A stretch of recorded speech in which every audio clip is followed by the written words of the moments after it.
inaad xusuusnaato daa'iman an taqif bayna yaday rabbik rabbigaa inaad ishortaagi doonto adigoo qaawan maanta maryaad xidhan tahay kuwaa shandada kuugu jira kuwaa aqalka kugu yaalla kaba kala jaadaad leedahay berri waxaa dhici doonta keligaa naftaada la tasho oo iswarayso adigoo gacan iyo mudha oo qaawan oo aan gudnayn oon kaba xidhnayn ilaaha weyne waaxidkana ishortaagi doonto uu ilaahay ku waraysan doono qofkii wacnaa dunida markuu joogay ee toosnaa hadhow waa barwaaqoobaya innaa kunnaa fii ahlinaa mushfiqiin famanna allaahu calaynaa wawaqaanaa cadaaba asamuum dadka iyagii ehelkii markaanu dhex joognay dad baqdaanu ahayn waanu baqan jirnay maanta soo maaha famanna allaahu calaynaa ilaahay baa maanta noo gallad iyo barwaaqana siiyey wawaqaanaa cadaaba samuum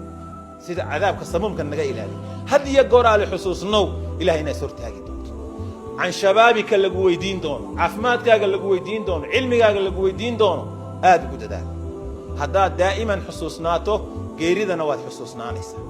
wax badan oo kaydana waad dhiganaysaa wakhtigaagana waad ilaashan doontaa